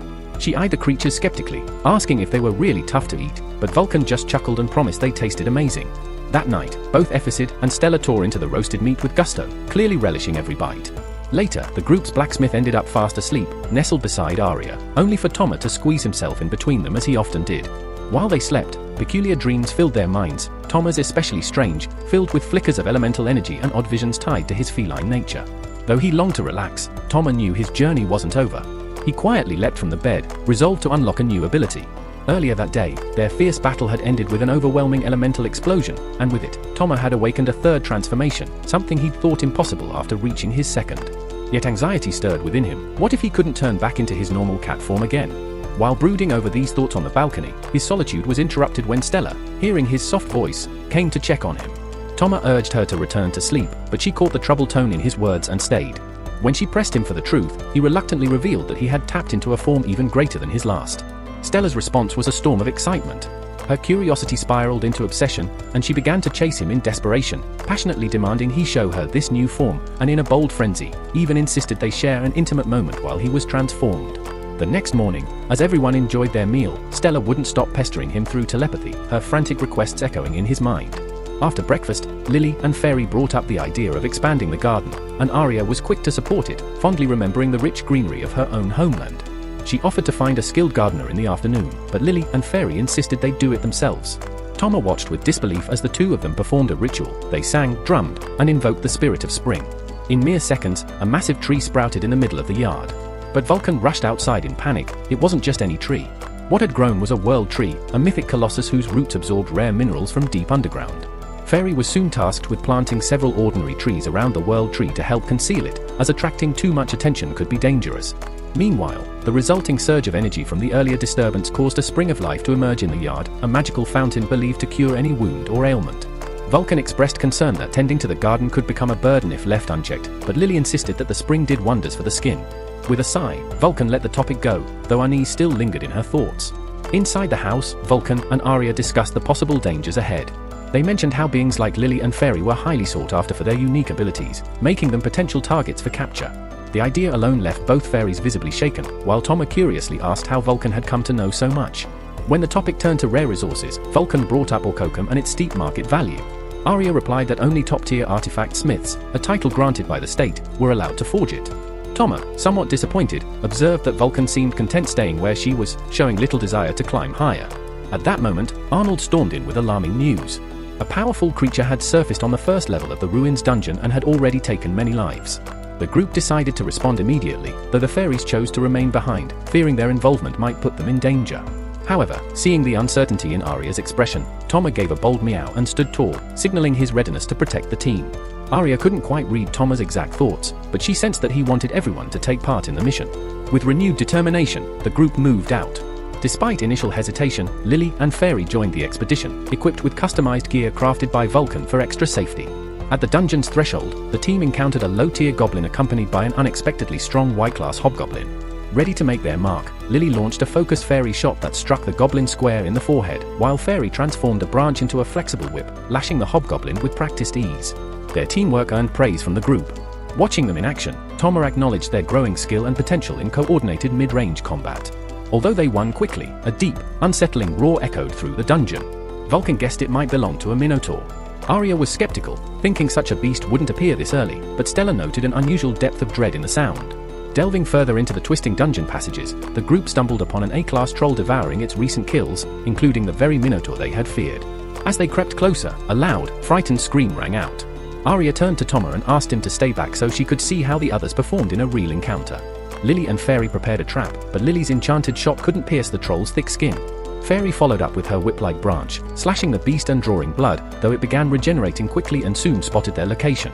The massive troll retaliated with a heavy swing of its club, but Stella stepped in and blocked the strike with her shield. Vulcan seized the moment and slammed her hammer into the troll's foot, causing it to roar in pain, while Arya darted forward, striking with a series of rapid blows. At Stella's direction, Lily aimed at the troll's eye with another fairy bullet, landing a critical hit that disrupted its defense. Taking advantage of the opening, Stella drove her blade into its chest, but the monster's resilience held strong. Sensing its weakening state, Vulcan gave Arya a nod, prompting her to deliver a finishing triple slash with her sacred sword, finally felling the troll. Afterward, Stella, once a lone warrior, admitted that working together had its advantages, while Arya encouraged the group to inform Arnold of their success. Meanwhile, in the royal capital, a scout reported troubling news to the king. Monsters were growing increasingly hostile, likely summoned by demonic forces. Elsewhere, a messenger alerted the famed swordmaster Alicia that their time was nearly up, to which she solemnly replied that the destined moment had come. Back with the group, Arnold announced that they had received a summons from the Emperor for a formal audience. Arya, feeling unworthy, voiced her doubts, but Arnold offered reassuring words. Vulcan backed his encouragement, though an uneasy feeling lingered with her. The next day, they began their journey to the capital, spending several days traveling before finally reaching their destination. Upon arrival, palace guards greeted and promptly escorted them inside. While most of the party was filled with anticipation at meeting the Emperor, Vulcan remained quiet and thoughtful. In the throne room, they met the Emperor of Gile and his top knight, Julius. Arya was surprised to learn the Emperor already knew Vulcan's name, an indication of her importance. Julius explained that during the Ragnarok conflict against the demons, Vulcan had played a crucial role and was celebrated as a legendary figure. Though granted the title of artifact smith, Vulcan admitted she chose instead to live as a humble blacksmith. Suddenly, a portal opened, and out emerged Beelzebub, a sacred demon lord who had allied with humanity. When Arya reacted anxiously to his presence, Beelzebub interrupted her by reading her thoughts, earning a stern warning from Julius about proper conduct. Beelzebub then revealed the grave reason for their assembly. The Empire faced an imminent threat from a powerful demonic faction known as the Four Fiends, whose goal was to revive Mammon, one of the 7 supreme demon lords, and unleash a full-scale demon army. Tima still remembers his previous encounter with a demon vividly, fully aware of how dangerous things can become. In the end, everyone in the group agrees to join forces with the Emperor. Appreciative of their decision, the Emperor personally expresses his thanks, and the military campaign kicks off, starting with the region of Vulcan. Julius assigns Vulcan the task of crafting high-level artifact weapons and ensures she receives every resource she needs. He then turns to the others, instructing them to push their training further. The fairies are sent to develop their powers under Beelzebub's guidance, while Stella continues sharpening her abilities directly with Julius. As for Arya, Julius has a different plan. He leads her to a secluded mansion, home to a renowned mage. Suddenly, a voluptuous blonde elf in maid attire bursts onto the scene. Arya is instantly emotional, recognizing her as Alicia, the sword mage who once saved her. Alicia too remembers that fateful rescue. When Arya introduces Tima as her elemental feline partner, Alicia raises an eyebrow, unconvinced. She insists someone else should be mentoring Arya. But once Arya admits it's been her dream to be trained by Alicia, the sword mage agrees to take her on. The training begins. Arya draws her twin sacred blades with focus, while Alicia casually unsheaths a simple wooden sword. But the sheer pressure of Alicia's spiritual energy is enough to make Arya flinch, even imagining herself being struck. Determined, Arya launches an all-out assault. Alicia dodges with ease, then declares, smiling, that Arya has passed the test, because only the fearless are worthy of learning from her. Elsewhere, Vulcan is busy creating legendary-grade artifacts, stunning even the most skilled smiths. Meanwhile, the fairies are deep in study under Belzebeth's strict regime. The demon senses the tremendous mana inside each of them. Not far off, Stella engages in combat with Julius, who doesn't seem to be giving it his all. Despite her potent dragonborn strength, Julius knocks Stella down easily, chiding her for not thinking strategically. Back with Arya, Alicia signals it's time for a break. Just then, Vulcan appears and hugs Alicia like a long-lost friend. When Arya asks about their close relationship, Alicia explains that they met when her mentor, the Great Mage, took her under his wing. Moments later, Alicia begins acting oddly, going on and on about the Great Mage's magnificence, even squealing a bit in admiration, before dragging Arya off to share more juicy details while relaxing in the bath. Eventually, they all share a communal bath. Then, out of the blue, Belzebeth drops a bombshell. She and Alicia are both married to the Great Mage, stunning everyone in the room. Stella storms in right after, boldly claiming she wants the same with Toma. A heated argument breaks out between the girls over who should be the first to claim Toma's cucumber. That night, they dine on hamburger steak prepared by Alicia, who says she learned the recipe from the Great Mage, a mysterious man from a forgotten place called Japan. That night, while the others rested soundly, Toma wandered alone in thought, until Alicia silently appeared beside him. Speaking gently, she asked him to look after the group when the moment came. Then, with a faint smile, she revealed that she had known all along about his true identity as a behemoth. Toma was stunned, realizing she deliberately kept her silence until now. By the following day, training was back in full swing. During Stella's sparring match, Julius spotted something strange. Right beneath him lay a clutch of eggs. That's when it dawned on him that Stella had been instinctively shielding them through the battle. He apologized for overlooking it. Then he told her that Arya needed a motivation to grow stronger, but unlike Arya, Stella didn't need any of that, because she was already incredibly powerful. Stella couldn't quite accept it, but Julius reassured her. He said her ability to act without hesitation, placing herself in danger to shield others, was proof of real strength. Only the truly powerful could do that, and he reminded her to never forget it. After training ended, it was clear that everyone had managed to grasp their new abilities, except Arya, who was still having a tough time. Frustrated, Arya pleaded with Alicia to continue teaching her so she could master the ability like the others. But before anything more could happen, Beelzebub arrived, bringing bad news: the training had officially concluded. Back at the royal quarters, Beelzebub explained that 4 dangerous fiends had appeared in separate regions. 2 of them were already being confronted, while the remaining 2 would be their team's mission. One had been sighted in Alicia's birthplace. Though she'd long stepped away from battle, Alicia didn't hesitate to accept the call to defend her homeland. Beelzebub then disclosed that the final fiend had surfaced in Ruin, a region disturbingly near Arya's family home. Despite the grim news, Arya felt resolute. She proclaimed with determination that they would defeat the demons and protect what mattered. Soon after, the team reached the ancient maze where one of the fiends was said to dwell. With reinforcements from an allied squad, they entered the depths. The opening halls were swarming with weak beasts, but after all the intense training they'd gone through, Arya and her allies were more than ready to unleash their skills and try out Vulcan's masterfully made gear. Arya slashed with elegant control using her blessed swords. Stella stood firm as an unshakable shield. The fairies unleashed magical bursts, and together they crushed the lesser creatures with ease. As they pushed deeper, stronger enemies began to appear. At this point, the backup team directed Julius and Arya's squad to focus entirely on the primary fiends, promising to take care of the smaller threats. With unwavering resolve, the heroes advanced, eventually reaching a massive, broken door.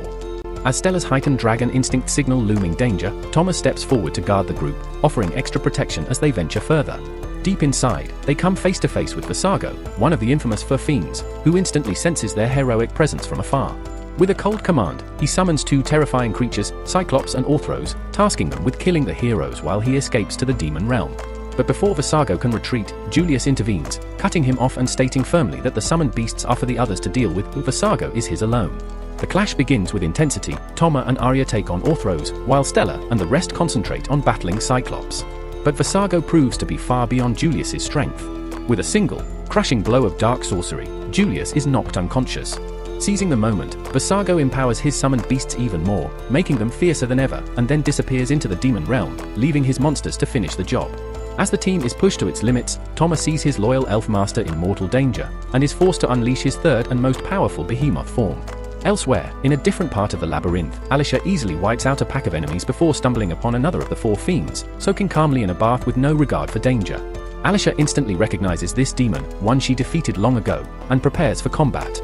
The fiend arrogantly claims Alicia stands no chance, then shifts into a dragon. Unfazed, Alicia cuts off the creature's head in one precise strike, ending the battle in moments.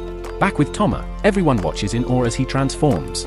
But instead of fear, they see him as a divine guardian, an unstoppable force of nature. Realizing they cannot match his power, the monsters willingly drain their own life force to try and destroy him. Orthros bombards Toma with infernal flames, forcing him to defend himself and leaving him exposed. Cyclops sees an opening and charges in with a deadly strike that could seal Toma's fate. But at the final moment, Stella steps forward, raising her mighty shield. Despite Vulcan's dire warning that the move could kill her, Stella accepts her fate without hesitation. Channeling her full dragonic essence, she glances at each of her companions with affection and declares her love for them all. She remembers her isolated past as a dragon trapped in shadow, until Toma ended her life, which allowed her rebirth as a human, bringing her the most joyful days she has ever known with him and the others. Back in the current moment, as the Cyclops strike finally lands, she braces against it with her shield, gradually faltering under the force. On the sidelines, Iria can't bear to watch her friend perish, and awakens a hidden armor, an extraordinary ability that cleanses the battlefield and eradicates their enemies. With the danger gone, the group rejoices in their hard-fought triumph, but Thomas suddenly senses his mana spiraling wildly. In a blink, he shrinks back into his tiny cat form and topples forward, right onto Iria's chest. Moved by the moment, Iria clutches Stella in a heartfelt embrace, holding Toma nestled between their generous busts, both of them deeply stirred by the sight. Elsewhere, Visago, the wicked force behind the recent havoc, becomes aware that his beasts have been wiped out. Though stunned that mortals could pull off such a victory, he refuses to accept defeat and begins to scheme anew. Back at the palace, the Emperor praises the heroes for their success but grimly shares a dire revelation. The prophecy foretells Visago leading an army of darkness to the elven domain. Iria, unwavering and clear-eyed, suspects Visago's real objective is the Philosopher's Stone. She confirms her fears, explaining that the villain intends to use it to revive the Demon King. Not willing to let that future unfold, Iria and her loyal allies make a vow to travel to the Elven lands and stop Visago's ambition before it's too late. As they travel onward, Arya finds herself reflecting on the grim times when demons laid waste to her homeland, Lumins. A wave of unease washes over her as she remembers how she was rescued at her lowest point by the elemental feline Leo and the wise, sword-wielding Alicia. Though those days still make her heart pound with lingering dread, Toma and the rest of the group rally beside her, promising they'll never let her face danger alone. Out of the blue, Arnold makes a grand entrance, joking that his cape makes him feel like Elsa from Frozen, even though it's obvious he's really come to see Captain Cedric. Alicia approaches Arya with a calming smile, reminding her she's no longer the timid girl of the past. She points to Arya's newly acquired skill, Excalibur, a power she's ready to unleash if it comes to that. When they finally reach Lumins, they're greeted by the majestic view of a massive, ancient tree, an age-old sentinel that Arya says has protected the elves for generations. Not long after, the elf chief, Elvin, gives Arya and her team a heartfelt welcome. He offers sincere thanks to Alicia for a past rescue, but Alicia quickly turns the discussion toward the urgent task of strengthening the village's defenses. Elvin tells them that help has arrived from nearby settlements, led by a fierce one-eyed warrior named Gyujona. Her presence immediately captures Stella's attention, and she whispers to Toma that Gyujona is clearly someone formidable. As the group passes through the village, the elves cheer joyfully, embracing Arya's return with wide smiles and open arms. The fairies, captivated by the village's charm, quietly sneak off to explore the bordering forest. There, they come face to face with a knight named Phaon and her elemental companion Leo, who firmly questions their presence. Just then, Arya and her party catch up, and Arya greets Phaon warmly, noting how much time has passed since they last saw one another. After the fairies receive a light reprimand for straying, an unexpected moment brings laughter. Toma's overwhelming energy causes Leo to flop onto his back, belly up, a rare and baffling sight for Phaon, who has always seen Leo as proud and composed. Realizing this is the same Leo who once protected Arya, Toma mimics the gesture to honor him, which leads the fairies to join the fun in good spirits. Later, Arya sits with the leaders to plan their next move. Julius voices concern over the village's ability to hold off demons, but Elvin assures everyone that their defenses are solid and that the Amazon warrior support could turn the tide. Arya, clearly caught off guard, admits she had no idea the Amazons ever organized an official squad. Elvin then shares that the group was only established the previous year, led by a captain whom Arya is quite familiar with. Much to her shock, the captain is none other than her own voluptuous mother, Leona. When Arya objects, questioning how such a shift even happened, Leoman explains that after Arya left the village, Leona realized during her training that her power was unmatched, prompting her to step away from the Amazons. Meanwhile, during the ongoing strategy session, Stella and the rest remain patiently on standby until a group of locals approaches, murmuring and asking if their strength is truly as rumored. Vulcan assures them, but Stella points out that the most formidable among them is Toma, the elegant, powerful guardian who once protected them, as Vulcan remembers. Back with Arya, Elvin escorts the party toward the Philosopher's Stone. They reach a towering sacred tree that conceals a hidden passage. Elvin instructs the Amazon fighters to hold their position outside, while the rest of the group moves inside. Alicia, however, begins to express some doubts about Gyujiona's intentions. As they approach the stone itself, the team is struck with awe at its immense presence. Elvin uses a simple stick to show that the artifact is surrounded by a strong barrier, giving the group peace of mind to focus on the looming conflict rather than the stone's safety. Later on, Arya leads her companions to her house, where Vulcan finally lays eyes on the source of Arya's inheritance. Leona cheerfully offers to prepare a large meal, but before they eat, Arya asks for a quiet moment alone with her mother. Not long after, Leona and Arya enjoy a warm, personal bath together, with Toma eventually splashing in to join them. Though the moment is intimate, Arya expresses her doubts about allowing her mother into the coming fight. Leona gently reassures her, saying she's always kept watch over Arya and trusted in her goals. She reveals that her power comes from her deep-rooted need to defend her home, something she's always done for Arya. Toma, eager to contribute, announces that he'll be Leona's protector. Leona responds with a tender caress, much to Toma's delight. Touched by the love between them, Arya agrees to let her mother fight alongside them, and they embrace warmly, while Toma, full of joy, gets to live what he calls his heavenly dream, nestled between two legendary cushions. That night, as Arya sleeps peacefully, Toma attempts to escape her gentle grip. Arya lets out playful, teasing sounds, joking that Toma's beastly form could easily give her a good smack if necessary. Meanwhile, Leona, still awake, offers sincere thanks to Toma for always being there to protect Arya. She mentions that Arya often writes about him in letters to their family, and she earnestly asks Toma to keep guarding her. Toma solemnly agrees, promising that his life is dedicated to Arya's protection. Elsewhere, a tense situation unfolds. Gyujona, plotting to betray the elves, prepares to make her move, only to be stopped by Alicia, who confronts her directly. Alicia accuses her of being a spy for the demons and, without hesitation, kills her, ending the threat before it can begin. However, neither Alicia nor the others notice Gyujona's watchful owl, which silently flies off and sends a hidden message to Visago, revealing the exact location of the Philosopher's Stone. Reacting instantly, Visago opens a rift and sends his demon army pouring into the village. The sudden invasion throws the village into chaos. Demons begin firing on the people, forcing Alicia to react quickly. She summons a magical barrier that shields them from the initial wave. As the monsters attempt to breach it, they're thrown back by the magic, falling one after another. Amid the mayhem, Julius rallies the soldiers, delivering a rousing speech that fires them up, echoing the tone of Erwin Smith's famous charge. He commands them to defend every entrance, and they spread out accordingly.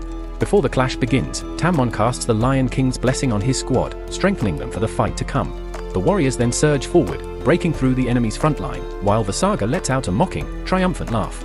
The horde slams against the shield again and again. Some manage to get through, but Vulcan holds her ground. Swinging her hammer with precise, unrelenting power, she crushes every attacker in her path. Stella fights nearby, taunting the enemy by tapping her blade rhythmically on her shield, then striking with speed and deadly skill to finish off any who approach.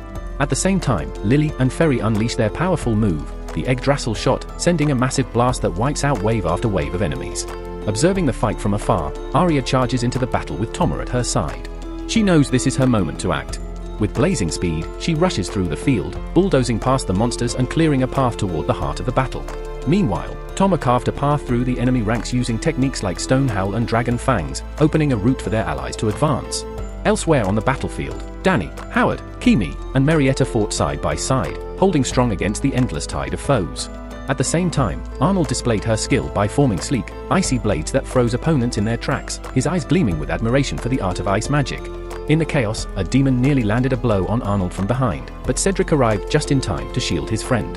At one of the wall gates, Fjelm remained stationed with her bow, fending off waves of invaders, while Liu tackled them head-on, tearing into them with massive fangs. Nearby, Leona, the fierce leader of the Amazons, faced an entire wave of savage beasts alone. With steely resolve, she unleashed a violent shockwave that split in two mid-air, showcasing the sheer might behind her strikes. Amidst it all, Visago maintained his arrogant grin, mocking the defenders and warning that since their resistance persists, they would soon witness his full fury. To advance the siege, Visago summoned Ninhogg, an S-rank dragon famed for its massive wings. The dragon's enormous form cast a shadow of fear over the defenders as it ascended toward the city's magical barrier, preparing a destructive elemental assault strong enough to break it. Visago grinned wickedly, having overwhelmed the sacred sword by exploiting every angle of attack. With a powerful blow, the mighty dragon shattered the defenses and stormed in. In retaliation, Julius archers fired a barrage of ballista bolts at Ninhogg, but the dragon deftly evaded them with surprising agility. Then, a new wave of strange magical energy swept across the city, seeping into every inch. Amid the escalating danger, the prince called for a tactical withdrawal, while Alicia worked to reinforce the magical shield, trusting that Arya and Toma would shift the battle's momentum. Before long, the determined duo entered the heart of the fight. Hoping to tip the scales, Toma morphed into his third form. High above, Visago, perched on his dragon, scoffed at the struggling defense below. But Arya, unfazed, charged ahead on Toma, who roared his signature flame howl at Ninhogg. The dragon countered with a powerful wind blast, momentarily suppressing Toma's flames. But Toma was relentless. He adapted quickly, moving to Ninhogg's side and launching more fire howls. Still, the dragon proved nimble, dodging each one with precision. Seizing an opportunity, Visago manipulates a portal to reposition his arm, delivering a precise blow to Toma's back that ends up taking Arya down as well. Without hesitation, Ninhogg unleashes flames at the mouth of the cave concealing the Philosopher's Stone. In a flash, Visago appears before the legendary artifact, pride gleaming in his eyes, while Toma rushes in with all the speed he can gather. Though the moment feels victorious, Visago slams into an invisible barrier surrounding the stone and, frustrated, commands his dragon to retrieve it and fly off. The instant the Philosopher's Stone is moved, a powerful tremor spreads throughout the village, signaling a catastrophe in motion. The ancient tree at the center of the village quakes, its leaves rustling violently, and those still fighting pause in shock as elven voices deep sorrow, sensing the natural order unraveling. Inside the crumbling cave, Arya and Toma struggle to stay upright amidst the chaos. Arya, refusing to surrender, demands that the Philosopher's Stone be returned. Toma, driven by her resolve, bolts forward through falling debris to confront Visago directly. Visago, undeterred, orders Ninhogg to attack once more. The dragon spews a devastating blast against the cavern wall, worsening the collapse. Amid the havoc, Arya sees her chance. Using the debris as a springboard, she propels herself onto the dragon and plunges her blade deep into Ninhogg's tail. Ninhogg manages to burst out of the cave and soar into the sky. Wasting no time, Visago opens a gateway to the demonic realm, eager to return to King Mammon. He knows that stepping through means doom for Lumane's village, a fate Arya is unwilling to allow. Clinging tightly to Ninhogg's tail, she refuses to be shaken off. Toma arrives just behind her, readying an attack, but quickly realizes his strike could injure Arya, who's still too close to the beast. Spotting his hesitation, Visago smirks maliciously, delighted that Toma won't act while Arya is in harm's way, and tells Ninhogg to keep up the pressure. The dragon unleashes blast after blast until one finally connects. Arya is filled with dread, thinking the worst has come. Visago laughs triumphantly, claiming victory even without needing his creature to intervene. But just as despair settles in, Toma bursts through the wreckage, blazing with resolve, willing to sacrifice himself to shield Arya. Down below, the villagers gaze upward in anxious silence, paralyzed by the looming threat of a demonic lord crossing into their realm. As Visago nears the portal, his cruel laughter grows louder, unaware that Arya is steadily climbing Ninhog's tail, drawing ever closer. With a smug grin, he commands her to stand aside and witness the grand reawakening of the Dark King. Yet Arya, fierce and unwavering, flatly refuses. She concedes that alone she may not prevail, but flanked by her comrades, triumph is possible. In a daring act, Arya springs from Ninhog's tail and glides through the air, leaving Visago momentarily stunned by her boldness. Sensing the opening, Toma unleashes his devastating flame howl. Ninhog retaliates instantly, blasting streams of searing fire as the two forces clash in a brutal showdown that pushes them to their absolute limits. Though Visago exudes unshakable arrogance, Toma channels his energy with such fury that he drives Ninhog's flames back. Capitalizing on the momentum, Arya swings Excalibur with staggering force, her attack so luminous that it ignites the entire battlefield in brilliance. Visago howls in resistance, insisting he won't be defeated by a girl and her feline, but it's already too late. His form begins to dissolve under their combined might. As the infernal lord crumbles, the portal collapses and his army scatters in chaos. As Arya falls from the sky, Toma dashes to catch her, ensuring she lands gently atop his back. With a breath of relief, Arya proclaims that she always believed her moment would come. Soon after, Visago's enchanted core plunges from above, and Toma quickly secures it to keep it in their possession. With the war at last concluded, the fighters erupt into celebration. Alicia and Julius look on with pride and a sense of déjà vu, watching Arya and Toma fly together, a sight echoing tales of the first hero and the revered beast. That evening, a grand banquet is held to honor their hard-earned victory and the safety of Lumin's village. During the feast, Arnold takes time to commend the heroes of the night, praising their unmatched bravery. Cedric humbly admits he wouldn't have survived even half of what Arya and Toma endured. Meanwhile, Vulcan and Howard enter a light-hearted competition over who can gulp down the most ale. To everyone's surprise, the smaller contestant outdrinks the larger, drawing laughter from those nearby. Elsewhere, the hungry Stella catches the attention of Prince Julius, who boldly offers her a place in the Imperial army, promising endless feasts as a reward. Though she hasn't yet spoken, his confident smirk suggests he already knows her answer. Still, he remarks that such overwhelming strength might never be contained by the Empire's rule. While Lily and Fairy giggle together at a nearby table, Beelzebub suddenly materializes once more, praising both the Dryad and the Fairy for their remarkable contributions. Not stopping at words, she magically summons a grand banquet upon a massive table, warmly inviting all the fairies to enjoy the feast to their heart's content. Shortly afterward, Clariel's officials formally acknowledge Arya and Toma for their valor, briefly halting the merrymaking so the crowd can applaud the now-renowned pair. Beelzebub remarks how unexpected it was for a girl who once relied on scraps to fight to now be seen as irreplaceable. Meanwhile, Alicia proclaims that such feats deserve recognition, and with great ceremony, bestows upon them the titles of Sacred Blade and Sacred Beast, highlighting the harmony between sword and fang that defines their power. Arya, moved to tears, recalls how Alicia had once been the idol she admired as a child. As Arya's mother approaches to comfort her, Arya solemnly promises to honor the title for as long as she lives. The feast evolves into a joyous celebration, a tribute to the heroes who defended Lumin's village. By the next day, word has reached Ruin, where yet another celebration takes place. Toma quietly notes how swiftly tales of the battle and the demonic titan's failed attempt to resurrect Mammon have traveled. Trying to push aside that dark thought, Toma marvels at the change in his master, once a mere D-rank adventurer, now a hero admired far and wide, all because she never wavered in her mission to help others, or so he observes. Still, even in these cheerful moments, Toma knows this is only the start. Every day brings new paths, and he will continue walking them at her side. And to Toma, there's no greater joy than being the trusted feline partner of an elf whose hidden S-rank strength leaves all in awe. This marks the conclusion of the series. Don't forget to subscribe for more anime summaries.